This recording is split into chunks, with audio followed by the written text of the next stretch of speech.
Bismillah, Assalamualaikum warahmatullahi wabarakatuh. Alhamdulillah, nahmaduhu wa nasta'inuhu wa nastaghfiruh wa na'udzu billahi min syururi anfusina wa min sayyiati a'malina. May yahdihillahu fala mudilla lah wa may yudlilhu fala hadiyalah. Asyhadu an la ilaha illallah wa asyhadu anna Muhammadan abduhu wa rasuluhu la nabiyya wa la rasula ba'da.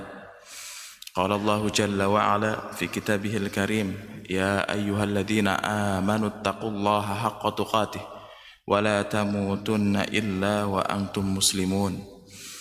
Jamaah yang dimuliakan Allah azza wa jalla, alhamdulillah, ya, segala puji bagi Allah azza wa jalla yang dengan nikmatnya segala kebaikan menjadi sempurna.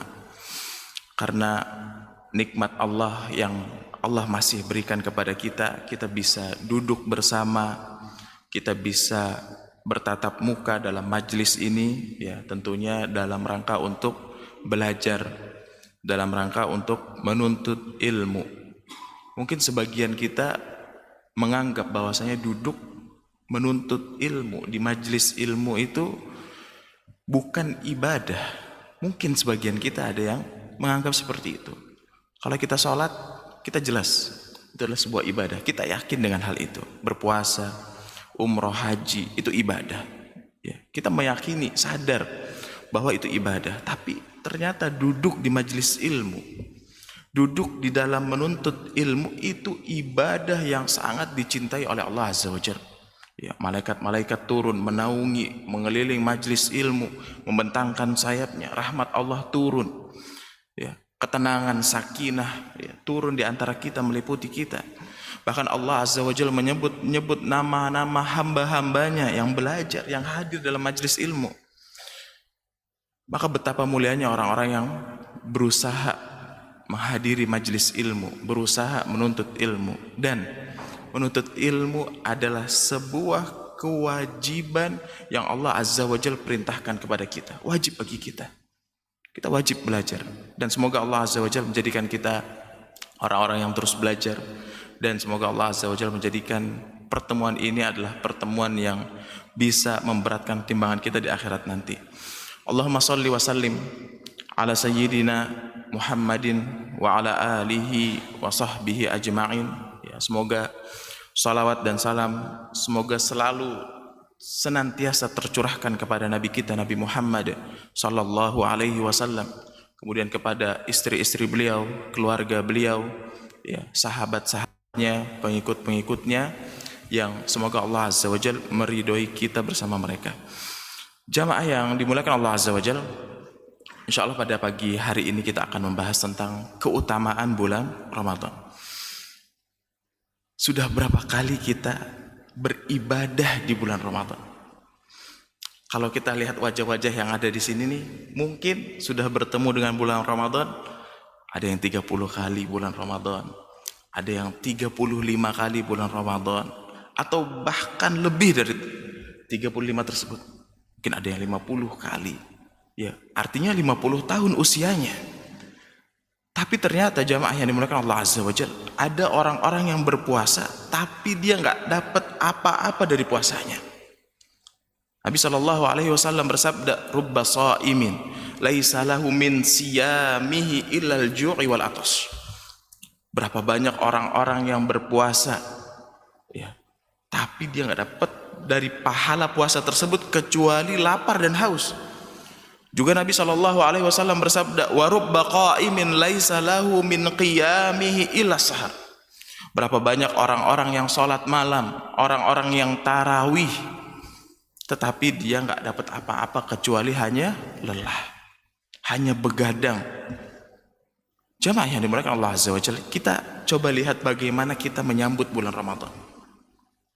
Kalau kita berbicara tentang keutamaan bulan Ramadan, agar kita itu bisa menghormati bulan tersebut, agar kita bisa menyambut bulan Ramadan ini dengan sepenuh hati kita, dengan penuh cinta, benar-benar penuh dengan pengharapan.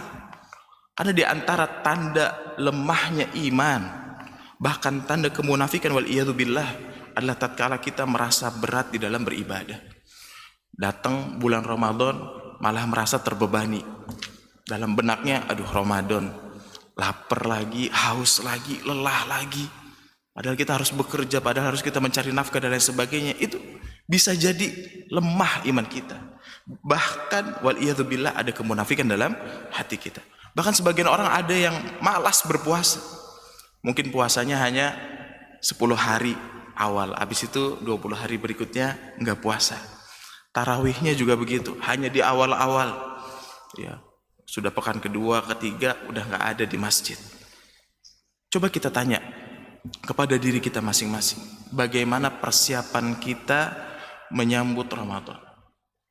Kalau misalkan di masjid ini datang seorang pemuka, ya, misalkan seorang presiden, Pak Prabowo misalkan datang ke masjid ini, kita pasti akan mempersiapkan sesuatu yang besar. Kita akan siapkan dari awal kedatangannya seperti apa, manajemennya dan lain sebagainya, tim-timnya, pasti kita akan persiapkan dengan itu. Ini manusia. Bagaimana ketika bulan Ramadan datang menemui kita, dan bulan Ramadan itu yang muliakan bukan Nabi, bukan, tapi Allah Azza wa Jalla yang memberikan kemuliaan, yang menjadikan penuh dengan keberkahan, yang menjadikan bulan penuh dengan pengampunan, bulan taubat, itu Allah Azza wa Jalla. Tapi justru kita menyambutnya biasa-biasa saja. Bulan Ramadan Allah yang muliakan, Allah pencipta alam semesta, Allah Rabbul Alamin, Allah yang mengatur segala-galanya, Allah yang memberikan kita rizki, Allah yang memberikan kita kehidupan. Tapi nyatanya kita menghadapi bulan Ramadan biasa-biasa aja. Padahal bulan Ramadan bukan hanya sekedar bulan puasa yang datang setiap tahun, bukan hanya sekedar itu. Tapi dia adalah bulan yang penuh dengan keberkahan, yang Allah tentukan, Allah pilih sebagai bulan ampunan, bulan yang dilipat gandakan pahalanya di sisi Allah Azza wa Jalla. Bahkan para salaf itu dahulu, ya, mereka itu menanti-nanti bulan Ramadan. 6 bulan setelah berlalu Ramadan, mereka berdoa agar Allah Azza wa Jalla menerima amal-amalnya di bulan Ramadan. 6 bulan sebelum bulan Ramadan, mereka berharap, berdoa agar Allah Azza wa Jalla pertemukan dengan bulan Ramadan. Subhanallah. Coba lihat diri kita. Apakah kita benar-benar menghargai bulan Ramadan? Nah, kalau kita ingin menghargai bulan Ramadan, kita harus kenal dulu dengan bulan ini. Karena kita tidak akan bisa menghargai sesuatu kecuali kita benar-benar mengenalnya. Jamaah yang dimuliakan Allah Azza wa Jalla, yang pertama, keutamaan yang pertama adalah di bulan Ramadan, bulan diturunkannya wahyu. Jadi bulan Ramadan ini adalah bulan yang Allah Azza wa Jalla pilih sebagai waktu turunnya wahyu dari langit ke bumi. Seluruh kitab as-samawi, ya, Taurat, Injil, Zabur, Suhuf Ibrahim, Al-Quran, semuanya Allah turunkan di bulan Ramadan. Semuanya. Kitab-kitab yang memang Allah turunkan sebelum dirubah, ya. Sebelum dirubah, ya. Kalau yang sekarang yang orisinil, yang masih original itu hanya Al-Quran. Adapun Taurat, Zabur, Injil semuanya sudah berubah karena tidak ada jaminan Allah jaga. Jadi jamaah yang dimuliakan Allah Azza wa Jalla, itu semua menandakan bahwasanya bulan Ramadan adalah bulan yang spesial. Bulan yang bukan sembarangan bulan. Allah pilih untuk turunkan semua wahyunya di bulan Ramadan. Ya, jadi kalau kita bahasanya hubungan langit dengan bumi itu di bulan Ramadan itu sangat kuat. Ya, Syahrul Ramadan alladzi unzila fihi al-Qur'an. Bulan Ramadan adalah bulan yang di dalamnya Allah turunkan Al-Qur'an. Surat Al-Baqarah ayat 185 jelas Allah sebutkan dalam Al-Qur'an. Sekarang pertanyaannya, apa yang sudah kita lakukan dengan Al-Qur'an? Ini bulan Ramadan adalah bulannya Al-Qur'an. Lah, sejauh mana interaksi kita dengan Al-Quran? Sebagian kita mungkin pendidikannya sudah tinggi, udah ada yang S1, S2, bahkan doktor atau profesor, guru besar. Banyak buku-buku yang telah kita baca, banyak buku-buku yang telah kita hatamkan. Tapi berapa kali kita benar-benar menghayati Al-Quran, benar-benar menghatamkan Al-Quran dengan penghayatan, dengan pemahaman yang benar? Berapa kali? Kenapa banyak manusia yang masih tersesat di luar sana? Padahal Al-Quran di hadapannya, Al-Quran di depan kita. Di HP kita ada, di gadget kita ada. Ya. Yang fisik ataupun non fisik ada Al-Quran. Tapi kenapa masih banyak manusia-manusia yang tersesat di luar sana? Masih banyak orang-orang yang tidak mau membaca Al-Quran. Masih banyak orang-orang yang tidak mau beribadah kepada Allah Azza wa Jalla. Ya karena manusia sering lebih mengutamakan kehidupan dunianya. Padahal kita tahu bahwasanya wal akhiratu khairu wa abqa. Akhirat itu jauh lebih baik, jauh lebih kekal dibandingkan dunia. Jamaah yang dimuliakan Allah Azza wa Jalla, kita coba lihat bagaimana kisah para salaf dahulu tentang Al-Quran. Disebutkan di dalam kitab Syiar A'lam An-Nubala, ada seorang tabi'in, Aswad ibn Yazid. Disebutkan bahwasanya beliau itu kalau bulan Ramadan 2 malam hatam, berarti 1 hari 15 juz. Subhanallah. Terus juga disebutkan ada Qatadah ibn Di'amah As-Sadusi, itu kalau di luar bulan Ramadan setiap pekan dia hatam, 7 hari sekali hatam. Masuk bulan Ramadan 3 hari sekali hatam, berarti 1 hari 10 juz. Subhanallah.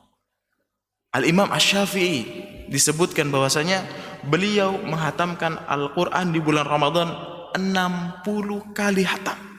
Subhanallah, 60 kali hatam. Itu gimana bacanya?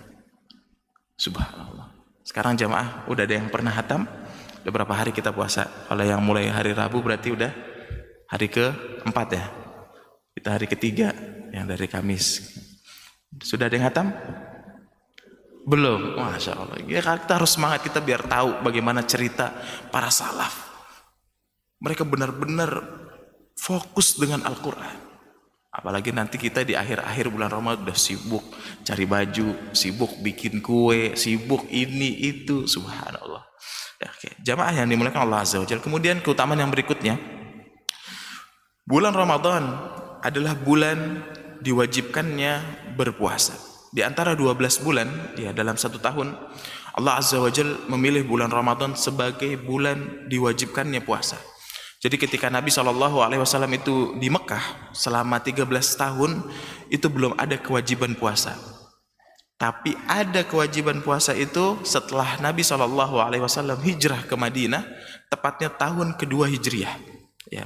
Allah Subhanahu wa taala berfirman dalam surat Al-Baqarah ayat 183, "Ya ayyuhalladzina amanu kutiba alaikumusiyam kama kutiba alal ladzina min qablikum la'allakum tattaqun." Wahai orang-orang yang beriman, ya, diwajibkan atas kalian berpuasa sebagaimana diwajibkan atas orang-orang sebelum kalian agar kalian bertakwa. Jadi tujuan akhirnya itu adalah agar kita bertakwa, bukan hanya sekedar lapar, bukan hanya sekedar haus, tapi benar-benar membentuk hati kita tunduk taat kepada Allah Azza wa Jalla.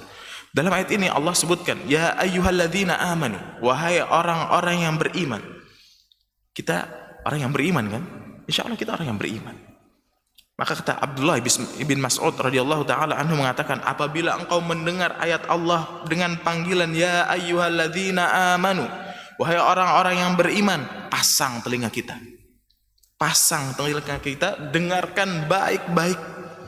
Karena pasti setelah itu ada kebaikan yang Allah perintahkan atau ada keburukan yang Allah larang kepada kita.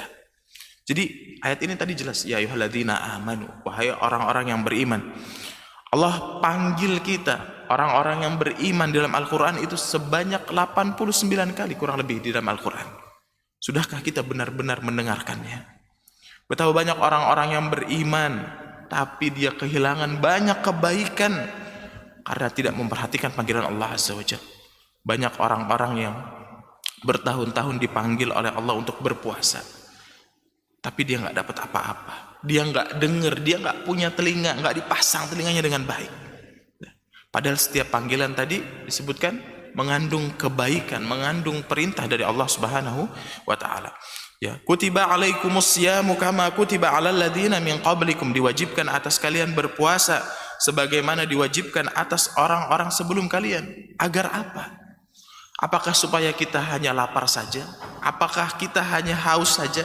Apakah agar kita sengsara? Bukan. La'allakum tattaqun, agar kalian bertakwa kepada Allah Azza wa Jalla. Jadi tujuan puasa itu adalah melahirkan pribadi yang bertakwa kepada Allah Azza wa Jalla. Jamaah yang dimuliakan Allah Azza wa Jalla, jadi Ramadan itu hadir di tengah-tengah kita ya agar kelihatan siapa sih orang yang beriman jujur dengan keimanannya, dan siapa juga yang dia nggak jujur dengan keimanannya.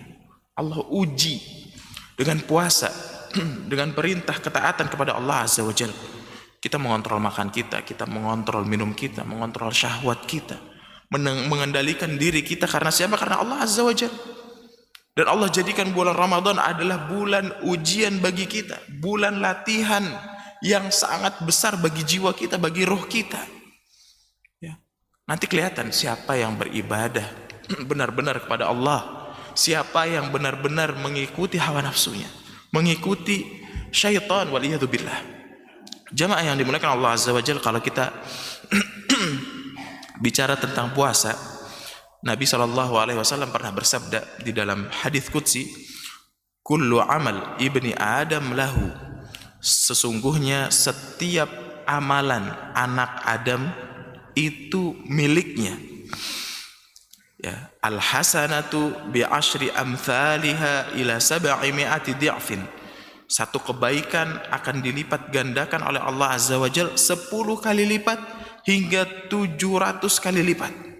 Kemudian kalau Allah Azza wa Jalla, Allah berfirman dalam hadis qudsi, illa saum fa innahu li wa ana ajzi bihi, kecuali puasa, sesungguhnya itu adalah milikku dan aku yang akan memberikan pahalanya. Jadi jamaah, kalau kita tahu sholat pahalanya berapa kalau di masjid? 27. Kalau kita sholat di Madinah berapa pahalanya? 1000 kalau di Madinah. Kalau di Makkah 100.000. Jelas pahalanya. Allah sudah sebutkan, Nabi SAW sudah sebutkan takarannya pahalanya. Sedekah Allah ganjar dengan pahala yang berlipat ganda sampai 700 kali lipat. Tapi untuk puasa, apakah ada berapa pahalanya? Apa yang akan didapat? Tidak ada. Tidak ada sama sekali hadis atau dalil dari Al-Quran bahwasanya kalau puasa itu dapat pahalanya 1000, 2000 dan lain sebagainya. Tidak ada. Fa innahu li wa ana ajzi bihi, karena itu sesungguhnya milikku dan aku yang akan membalasnya. Jadi kalau kita puasa pahalanya berapa? Allahu a'lam, kita nggak tahu.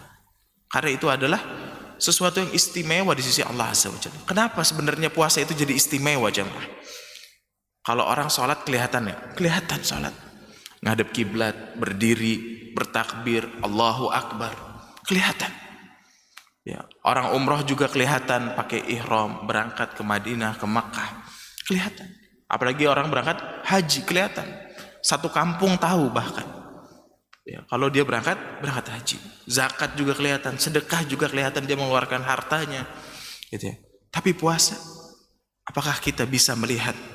Ya, apakah kita bisa tahu bahwa seseorang ini sedang berpuasa? Apakah ada gerakan khusus? Apakah ada tanda-tanda fisik tertentu? Mukanya pucat berarti lagi puasa? Nggak ada sama sekali. Kita nggak akan tahu kalau tetangga kita lagi puasa, kecuali dia yang mengatakan, oh afwan saya lagi puasa. Kita nggak akan tahu ya teman-teman yang kerja di kantor sama kita kalau dia rajin puasa Senin Kamis, kita nggak tahu kecuali dia ngasih tahu. Subhanallah. Jadi puasa itu adalah ibadah yang sangat tersembunyi jemaah. Rahasia antara kita dengan Allah Azza wa Jalla. Rahasia. Puasa itu melatih kejujuran kita, melatih muraqabatullah, melatih kita merasa diawasi oleh Allah Azza wa Jalla. Bisa saja kita buka puasa diam-diam, bisa saja kita minum diam-diam, di mana orang nggak lihat kita, di mana orang keluarga kita nggak ada yang tahu. Tapi kita tidak melakukannya karena apa? Karena kita tahu bahwasanya Allah Azza wa Jalla melihat kita. Karena kita tahu bahwasanya Allah Azza wa Jalla selalu memantau kita. Maka disitulah letak keistimewaan puasa. Ya, jadi dia membangun muraqabatullah, merasa diawasi oleh Allah Subhanahu wa taala. Tapi kita juga perlu hati-hati jamaah. Jangan sampai kita berpuasa tapi ternyata puasa kita nggak dapat pahala di sisi Allah Azza wa Jalla. Ya. bahkan tidak diterima oleh Allah Azza wa Jalla. Kenapa? Karena niatnya salah.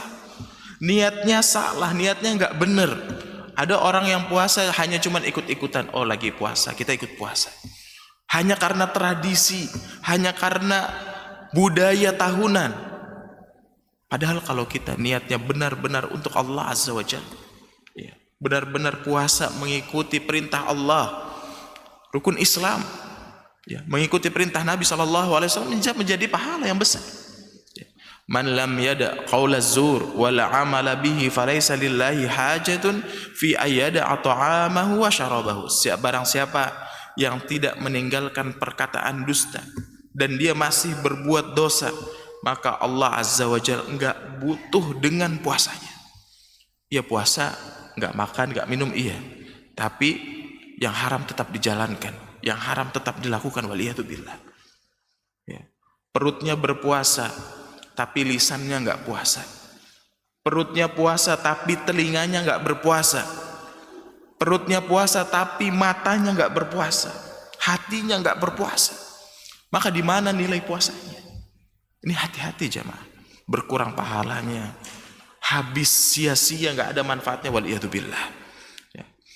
Kemudian yang berikutnya, keutamaan yang berikutnya adalah Lailatul Qadar. Di bulan Ramadan ini ada satu malam yang jauh lebih baik daripada 1000 bulan. Ya, disebutkan dalam surat Al-Qadar, inna anzalnahu fi lailatul qadar wa ma adraka ma lailatul qadar. Lailatul qadar khairum min alfi syahr. Satu malam yang jauh lebih baik daripada 1000 bulan. 1000 bulan, bayangkan jemaah. Itu setara dengan 83 tahun lebih. Coba bayangkan kalau kita sebagai karyawan jamaah, kita sebagai pegawai ini ditawarin gaji 1000 bulan hanya dengan fokus bekerja satu malam saja. Kira-kira mau nggak? Oh iya mau, semangat kita pasti. Semua orang pasti mau, nggak ada yang nolak. Kerja semalaman, gajinya 1000 bulan, enak, masya Allah. Bahkan kalaupun kita diminta sebulan penuh, antum kerja gajinya 1000 bulan, antum pasti mau, antum pasti semangat. Kita semuanya pasti semangat. Lalu bagaimana dengan Lailatul Qadar? Satu malam kita fokus ibadah, pahalanya jauh lebih baik daripada 83 tahun. Ini termasuk karunia besar, ya, dari umatnya Nabi Muhammad SAW. Kita tahu bahwa umur kita itu pendek. Kita tahu. Udahlah umur kita pendek, banyak lalainya, banyak dosanya, banyak terlewat dalam kebaikan, ya, banyak kesalahan-kesalahan. Padahal modal hidup manusia itu bukan uang, bukan jabatan, bukan harta, tapi adalah waktu. Dan waktu yang sudah terlewat tidak akan pernah bisa kembali, sedetik pun gak akan pernah bisa. Tapi Allah Azza wa Jalla memberi kita satu malam di bulan Ramadan, kesempatan untuk mengejar ketertinggalan kita. Mungkin di masa muda kita lalai, di masa muda kita ya nggak pernah mendapatkan malam Lailatul Qadar atau banyak maksiat. Nah, adanya Lailatul Qadar ini untuk mengganti masa muda kita yang mungkin pernah kita sia-siakan, pernah kita tinggalkan. Masa kita nggak pengen untuk mendapatkannya? Dan malam itu ada di bulan Ramadan. Kata Nabi SAW, man hurimaha faqad hurimal khaira kullah. Siapa yang terhalang dari mendapatkan malam Lailatul Qadar, sungguh dia telah terhalang dari seluruh kebaikan. Dia nggak dapat satu malam di malam Lailatul Qadar, dia terhalang dari seluruh kebaikan. Mungkin orang rajin sholat, mungkin dia rutin puasa sunnah, mungkin dia banyak bersedekah, tapi kalau dia kehilangan malam Lailatul Qadar, dia adalah kehilangan sesuatu yang sangat berharga. Kehilangan usia 83 tahun lebih. Kesempatan emas yang tidak akan kembali lagi kecuali di bulan Ramadan. Tapi anehnya jemaah, kita biasa-biasa aja. Anehnya kita santai-santai aja. Kalau kita kehilangan uang 1 miliar, mungkin satu kampung tahu semua. Ya. Kalau kita kehilangan 100 juta, mungkin satu warga tahu semua. Satu komplek tahu semua. Atau mungkin kalau misalkan usaha kita rugi 10 miliar, mungkin kita nggak bisa tidur berhari-hari, mungkin kita pusing ya.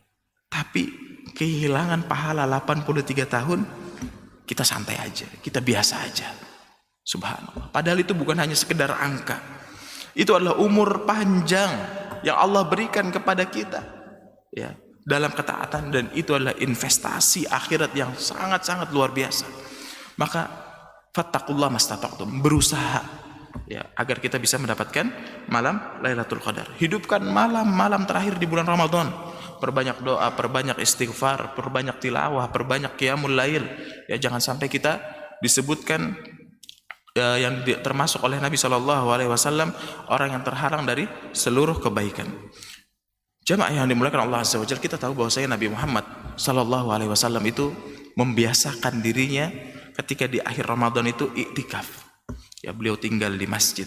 Ya, 10 hari terakhir di bulan Ramadan. Itu Nabi SAW. Ya, sudah diampuni dosa-dosanya, sudah dijamin surga oleh Allah Azza wa Jalla. Beliau masih mencari malam Lailatul Qadar. Lah kita dijamin enggak, dosanya banyak, diampuni juga belum tentu. Kita enggak semangat, kita enggak bergegas. Kita punya 11 bulan untuk ngurusin dunia. Kita punya 11 bulan untuk ngurusin pekerjaan kita, ngurusin bisnis kita, ngurusin keluarga kita. Tapi 10 hari terakhir di bulan Ramadan jangan sampai kita lalai.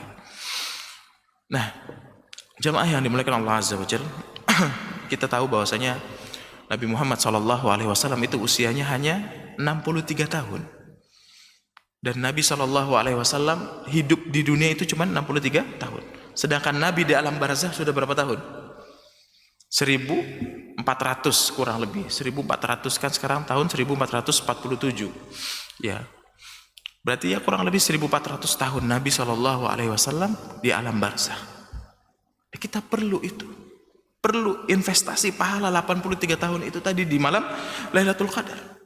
Ketika nanti keluarga kita sudah melupakan kita, ketika anak-anak sudah sibuk dengan dunianya, ketika kita sudah sendirian dalam kubur bersama amal kita, itu kita perlu malam Lailatul Qadar 83 tahun setiap tahun.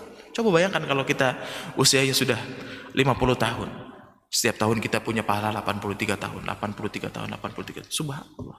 Itu sangat membantu kita nanti di alam barzakh. Kemudian yang berikutnya, jamaah yang dimuliakan Allah Azza wa Jalla, keutamaan yang berikutnya, bulan Ramadan adalah bulan di mana pintu-pintu surga dibuka dan pintu-pintu neraka ditutup.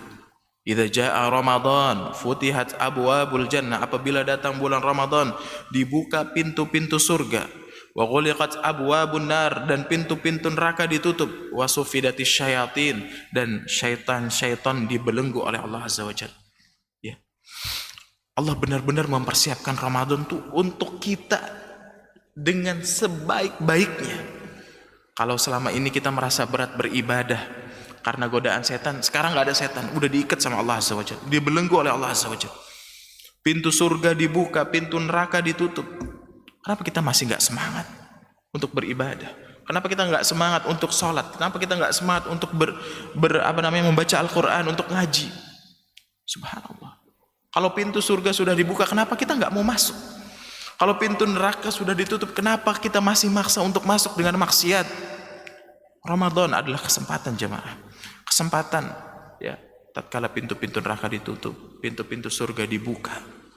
Keterlaluan zolimnya, keterlaluan kalau dia masih bermaksiat kepada Allah Azza wa Jalla. Keterlaluan. Ya. Ini zolim terhadap diri sendiri. Kalau ada orang-orang yang masih nggak mau puasa tanpa uzur yang syar'i, ini termasuk kezaliman, ya, termasuk melanggar aturan Allah Subhanahu wa taala. Kemudian jamaah yang dimuliakan Allah Azza wa Jalla, ya, Nabi SAW juga bersabda, ya baghiyal khair aqbil wa ya baghiyasy syarr aqsir, wahai pencari kebaikan, aqbil, kemarilah, maju, semangat. Orang-orang yang sudah biasa berbuat kebaikan di bulan Ramadan, ini adalah waktunya. Waktunya kita beribadah dengan totalitas, semaksimal mungkin yang kita bisa. Wa ya baghiyasy syarr aqsir, wahai pelaku keburukan, pelaku dosa, Ya, pelaku kemaksiatan, aksir, berhentilah, cukup di bulan Ramadan. Tinggalkan itu. Kita berubah menjadi hamba-hamba yang saleh, hamba-hamba yang beribadah kepada Allah Subhanahu wa taala. Jadi Ramadan tuh kalau kita gambarkan itu bagaikan training camp. Jadi semuanya itu sudah dikondisikan sama Allah. Pintu-pintu surga sudah dibuka, pintu-pintu neraka sudah ditutup, setan-setan sudah dibelenggu sama Allah Azza wa Jalla. Seakan-akan mengatakan kepada kita, ayo kamu fokus, latihan. Ya. Semuanya sudah disiapkan oleh Allah Azza wa Jalla. Latihan apa? Latihan agar kita menjadi hamba-hamba yang bertakwa, manajemen nafsu kita, manajemen waktu kita, disiplin kita untuk beribadah. Ya, kalau dalam urusan dunia aja kita rela ya untuk mengikuti pelatihan berbulan-bulan, masa kita nggak mau mengikuti pelatihan yang Allah Azza wa Jalla sediakan, siapkan kepada kita di bulan Ramadan. Kemudian juga keutamaan yang berikutnya, Ramadan adalah bulan di mana orang-orang itu berbondong-bondong beribadah. Kita lihat setiap malam, Masya Allah ya. Di bulan Ramadan orang-orang mungkin yang jarang ke masjid, dia hadir ke masjid. Masjid penuh, alhamdulillah ya. Bukan hanya untuk sholat wajib, tapi sholat sunnah juga penuh ya. Sholat tarawih hukumnya sunnah, tapi masjid-masjid penuh, subhanallah, alhamdulillah. Dan ini suasana yang bisa memotivasi kita, membangunkan semangat kita untuk menjadi lebih baik. Gak ada di luar bulan Ramadan. Sulit bagi kita untuk sholat malam mungkin ya. Atau mungkin ada orang-orang yang gak pernah sholat malam sama sekali ketika di luar bulan Ramadan. Tapi ketika datang bulan Ramadan, masjid-masjid hidup, tempat-tempat maksiat ditutup ya, orang-orang ramai beribadah. Ketahuilah bahwa semangat itu menular. Jadi kalau ada orang yang semangat, itu akan menularkan semangatnya kepada kita. Salah satu contohnya adalah kalau kita misalkan gak pernah sholat sunnah ba'diyah. Kalau habis sholat isya, biasanya kan mau sholat tarawih, itu banyak jamaah pada sholat sunnah ba'diyah. Subhanallah, jadi nular semangatnya. Gak pernah sholat sunnah ba'diyah, kemudian datang bulan Ramadan ya, kita bisa sholat sunnah ba'diyah. Kenapa aku nggak bisa ikut mereka? Mereka aja bisa sholat. Ya. Itulah kekuatan suasana di bulan Ramadan. Jadi lingkungan itu sangat-sangat penting jemaah. Ya, kita kalau memang di lingkungan kita kurang baik ya, dalam menyambut bulan Ramadan, cari lingkungan yang baik. Cari lingkungan yang benar-benar mendorong kita untuk menjadi pribadi-pribadi yang saleh, ya, yang dekat kepada Allah Azza wa Jalla. Kemudian jamaah yang dimuliakan Allah Azza wa Jalla, di antara hadis yang disebutkan oleh Nabi sallallahu alaihi wasallam, man fattara sha'iman kana lahu mithlu ajrihi ghaira annahu la yanqus min ajri sha'imi syai'an. Barang siapa yang memberi makan untuk orang-orang yang berbuka puasa, maka dia akan mendapatkan pahala seperti orang yang berpuasa tersebut, tanpa mengurangi pahala orang itu sedikit pun. Mungkin kita puasanya nggak bisa sebaik orang lain, mungkin ya, tapi kita bisa mendapatkan pahala yang sama hanya dengan membantu dia berbuka ya. Dan membantu orang yang membuka puasa adalah termasuk sedekah. Nabi SAW adalah orang yang dermawan. Wa kana ajwad ma yakunu fi Ramadan. Dan Nabi SAW adalah orang yang jauh lebih dermawan lagi ketika bertemu dengan bulan Ramadan. Disebutkan bagaikan angin berhembus, saking baiknya. Ingat bahwasanya sedekah itu tidak akan mengurangi harta kita. Mana qasad sadaqatun min malin. Ya, dengan sedekah itu tidak akan pernah mengurangi harta kita. Allah lipat gandakan sampai 700 kali lipat. Subhanallah. Ya.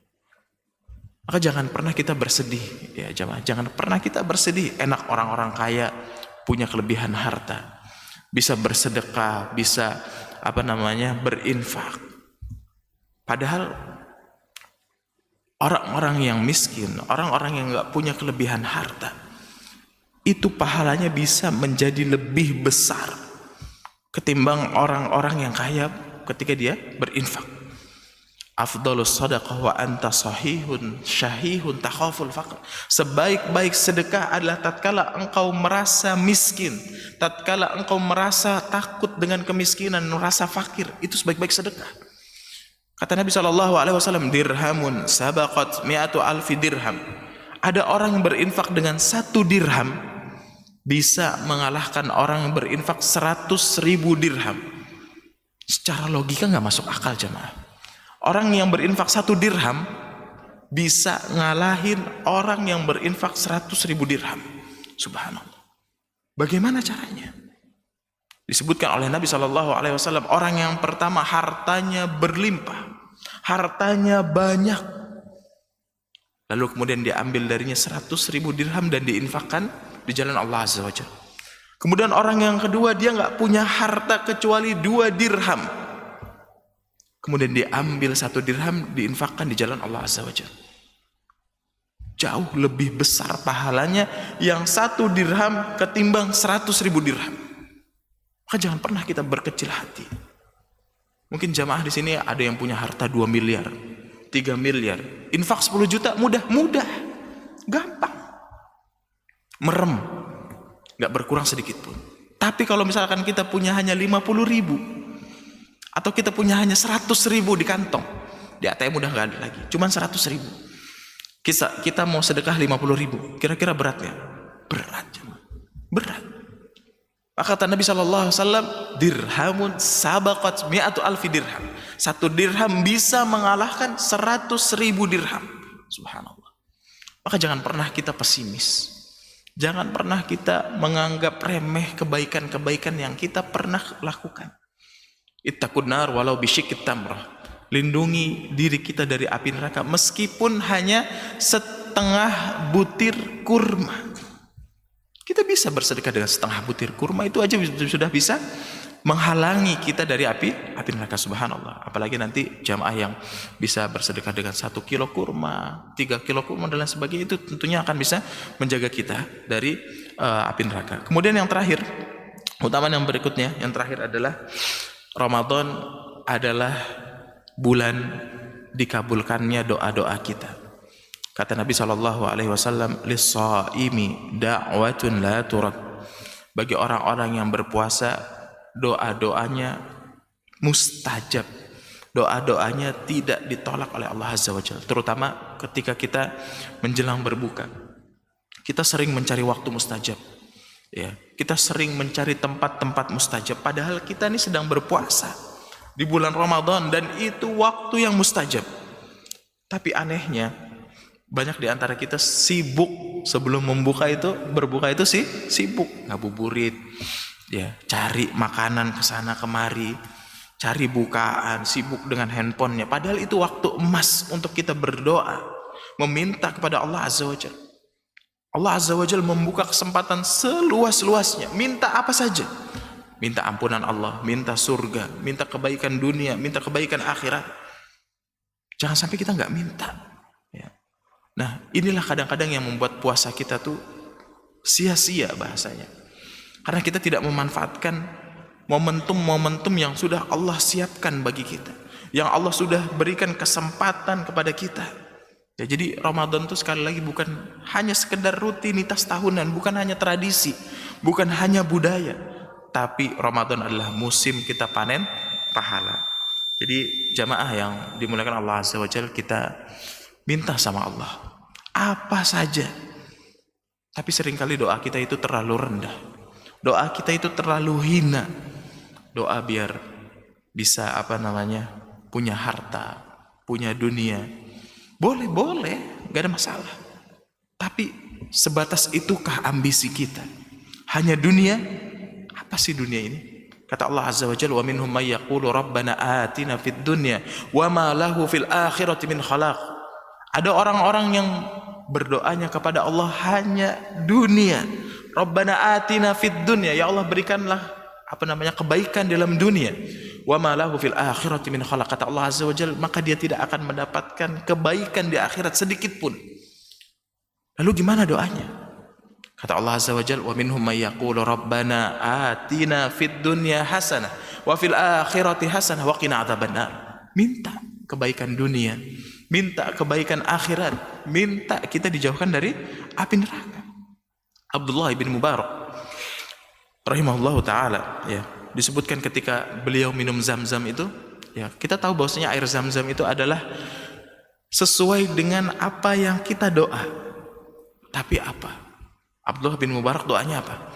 Ya Allah, jadikan air Zam-Zam ini adalah sebagai wasilah agar aku tidak kehausan di padang mahsyar. Subhanallah. Akhir panjang. Kita sebagian kalau minum air Zam-Zam, ya Allah berikan aku rizki, berikan aku kesehatan, boleh, gak ada masalah. Tapi kita juga harus perlu mengkaitkan dengan akhirat kita, ya. Apalagi bulan Ramadan adalah bulan dikabulkannya doa, ya. Maka banyak-banyak berdoa kepada Allah Azza wa Jalla agar kita terbebas dari api neraka. Dan ketika kita bebas dari api neraka, kita masuk surga, itu adalah kesuksesan yang hakiki. Percuma kita punya banyak harta, punya banyak jabatan, punya banyak aset di dunia, tapi ternyata kita nggak sukses di akhirat, waliyadzubillah. Ya. Jamaah yang dimuliakan Allah Subhanahu wa taala, berbanyak doa, Allahumma a'tiq riqabana minan nar, ya Allah bebaskan kami dari api neraka, ya Allahumma a'tiq riqabana wa riqaba abaina wa ummahatina minan nar, ya Allah bebaskan kami, bebaskan orang tua kami dari api neraka. Karena Allah Subhanahu wa taala setiap malam di bulan Ramadan membebaskan hamba-hambanya dari api neraka. Setiap malam itu ada yang divonis bebas, ada yang dihapus dari daftar orang yang masuk neraka. Jadi perbanyak doa agar kita terbebas dari api neraka. Mungkin ini yang bisa kita sampaikan, ya, semoga yang sedikit ini bisa menambah semangat kita di dalam menyambut bulan Ramadan, sehingga kita bisa maksimal beribadah, ya, benar-benar totalitas dalam beribadah, karena begitu agungnya, begitu banyak keutamaan di bulan Ramadan. Wallahu taala alam. Subhanakallahumma bihamdika asyhadu an la ilaha illa anta astaghfiruka wa atubu ilaik. Assalamualaikum warahmatullahi wabarakatuh.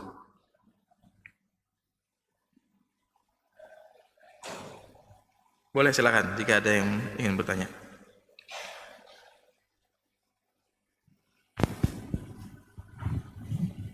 Assalamualaikum warahmatullahi wabarakatuh. Waalaikumsalam warahmatullahi wabarakatuh. Atas penjelasan Pak Ustaz Samad, terima kasih. Pada bulan Ramadan ini Allah membukakan pintu pintu maaf yang banyak, itu kemudian membutuhkan pahala yang besar.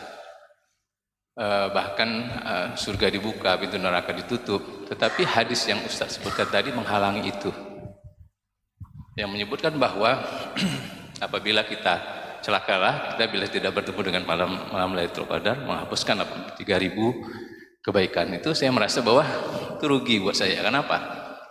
50 tahun saya beramal, ibadah puasa gitu ya, tidak ada artinya. Rugi buat saya. Karena kita tidak bisa hitung apa dalam satu bulan Ramadan kita bisa melakukan 83.000 kebaikan.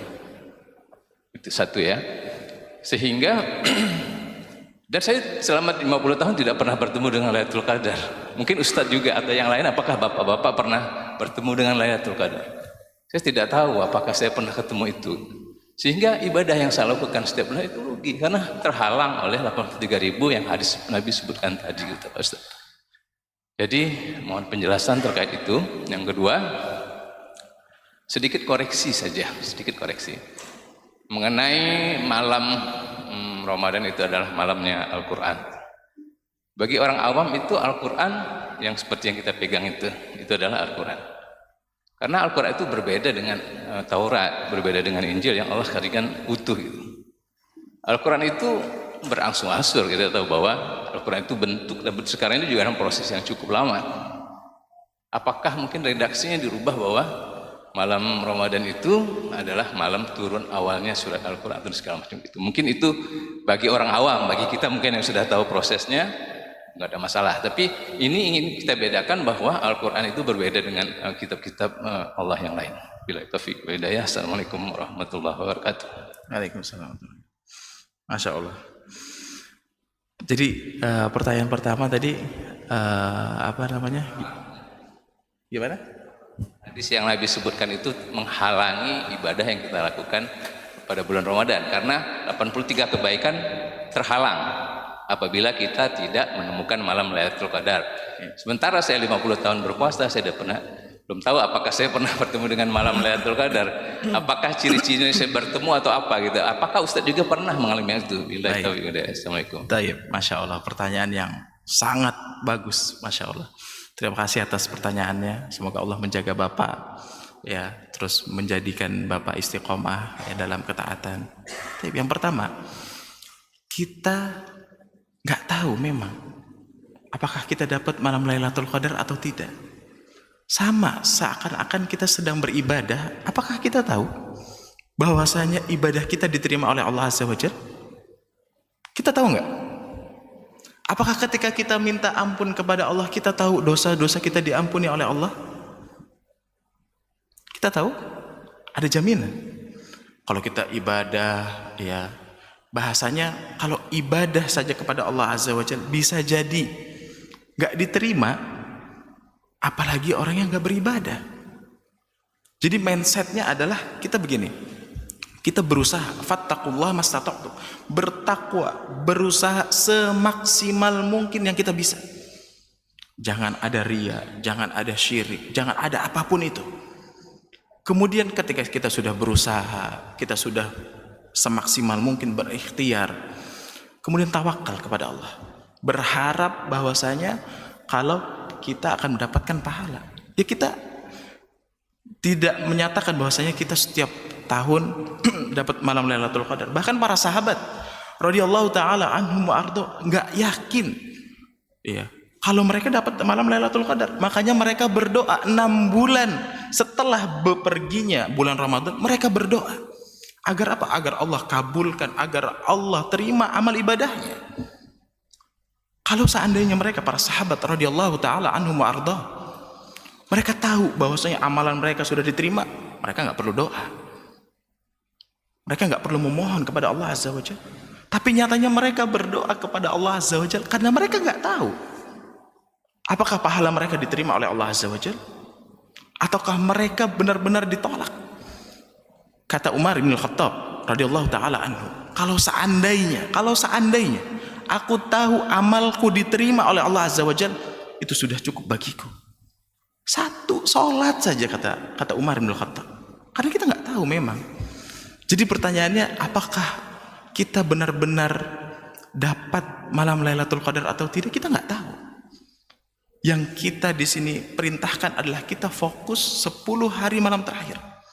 Kita nggak tahu. Dan kita tentunya berhusnudzon kepada Allah. Kita berbaik sangka kepada Allah Azza wa Jalla. Ya, setiap kita beribadah kepada Allah, kita berbaik sangka kepada Allah agar Allah menerima amal ibadah kita. Tapi bukan berarti ketika kita berbaik sangka kita nggak berdoa agar Allah kabulkan, agar Allah terima ibadah-ibadah kita. Ya, ingatlah bahwasanya Allah Azza wa Jalla itu bersama prasangka hambanya. Kalau kita menyangkanya nggak diterima, ya Allah akan sesuai dengan prasangka hambanya. Tapi kalau kita husnuzan, insya Allah Allah terima. Insya Allah kita dapat malam Lailatul Qadar.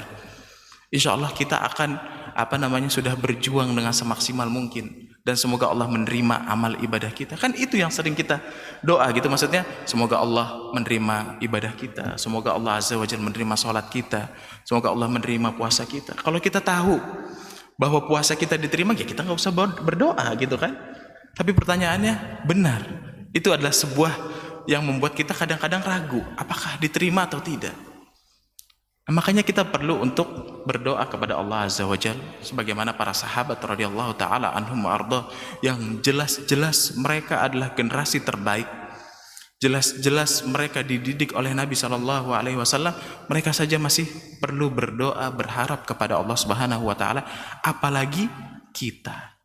Tentunya kita harus lebih banyak berdoa kepada Allah, ya, lebih berharap banyak kepada Allah agar Allah Subhanahu wa taala menerima amal-amal ibadah kita semuanya. Mungkin itu yang pertama ya Pak ya. Pak Ustadz, mungkin ini Pak Ustadz, mungkin redaksi hadisnya mungkin yang sedikit agak harus dirubah, bukan menghalangi tetapi atau merugikan, atau kita rugi apabila tidak menemukan malam Lailatul Qadar. Jadi kalau rugi kan berarti kita tidak ada efek apa dari hadis itu, artinya tidak terhalang kebaikan kita dengan itu. Mungkin redaksinya ya, mungkin translate dari bahasa Arab ke bahasa Indonesia atau bahasa lain. Mungkin itu aja, bismillah. Oh ya, taib. Oh ya. Ya tadi redaksinya man hurimaha faqad hurimal khaira kullah. Siapa yang terhalang dari malam Lailatul Qadar, maka dia terhalang dari kebaikan seluruhnya. Maksudnya di sini adalah 1 tahun ya kita bertemu dengan bulan Ramadan, ya kiasan bahwasanya sangat merugi orang-orang yang nggak dapat malam Lailatul Qadar. Ya, kalau redaksinya itu kita nggak bisa ubah-ubah kalau teks dari Nabi ya. Cuman mungkin pemahamannya, bagaimana kita bisa memahami dengan hal itu kita kaitkan dengan kehidupan atau pemahaman para salafus saleh. Jadi mungkin maksudnya kiasan bahwasanya kalau orang yang tidak mendapatkan malam Lailatul Qadar adalah orang yang merugi, tidak mendapatkan kebaikan. Mungkin seperti itu ya Pak ya. Kemudian yang kedua tadi, pertanyaan yang kedua, Masya Allah ya. Jadi memang Al-Quran diturunkan berangsur-angsur, itu benar Pak, Masya Allah ya, dikoreksi, Masya Allah, Alhamdulillah. Tapi Allah Azza wa Jal menurunkan di Lauhul Mahfuz gitu ya, di apa namanya sebelum turun ke Nabi SAW, Allah turunkan jumlatan wahidah, satu apa tuh namanya utuh gitu ya. Adapun nanti per ayatnya itu berangsur-angsur sesuai dengan kejadian-kejadian. Tapi nanti insya Allah bisa diperbaiki untuk mungkin kalau yang sudah pernah belajar itu aman, tapi untuk yang awam mungkin nanti insya Allah bisa lebih detail lagi mungkin seperti itu ya. Tapi ala kulli hal, jadi memang Al-Quran Allah turunkan jumlatan wahidah ya, secara global, secara keseluruhan. Terus kemudian malaikat Jibril alaihi salam menyampaikan ya secara bertahap, berangsur-angsur. Semoga ini bisa menjawab ya Pak ya, mudah-mudahan. Iya, sama-sama. Ada lagi pertanyaan? Cukup? Taib, kita cukupkan ya.